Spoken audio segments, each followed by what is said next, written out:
Welcome to the Short Funk Podcast. I'm Tom Barbalet. Today I wanted to talk a little bit about painted miniatures. I've set myself a project to paint what turned out to be about 48 miniatures, about, I think it's 23 humans and 25 orcs, maybe 24 orcs, because one of the orcs had a broken grenade, so I removed him from the mix. And the aim is to create small squads that could be used in a game, which could be developed on the fly, and have varied rules. This is something that interests me. So the first plan was to apply Dettol to these miniatures to strip off the variety of different paints that had been applied to them, and then repaint them with some degree of uniformity. What I opted for, I think in all cases, was 2 to 2.5 colours added to the figures. In the case of the humans, obviously human flesh. In the case of the orcs, obviously orc flesh. A brown wash for the orcs. Some dark brown pants for the humans. And then a dunking in a combination of a kind of grey, brown, gritty wash with a semi-gloss enamel finish.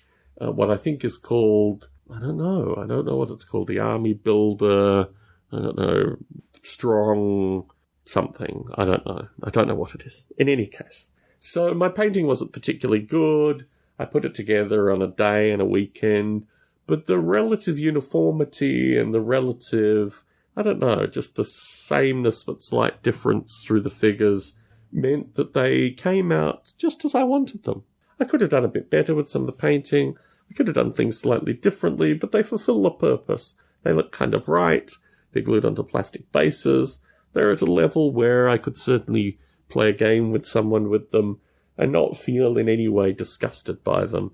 They have their functional purpose now. They're not just like when they were, some of them painted white, some of them painted yellow, some of them painted brown.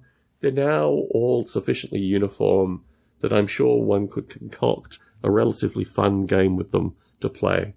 And I bought a small miniature case on Amazon, put them all in it and have them filed on a shelf in front of me for a future game, hopefully.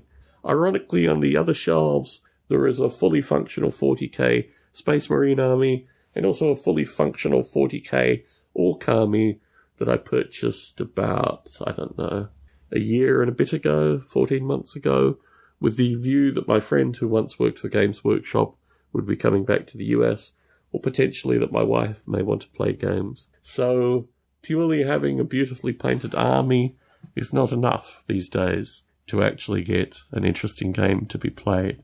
But in this light, I feel a sense of fulfillment that I've completed something. I've certainly talked about this on prior Short Funk recordings. What I set out to do has been done, and I can't complain. I'm actually very pleased with the results. Tom Barbalet in San Jose, signing out.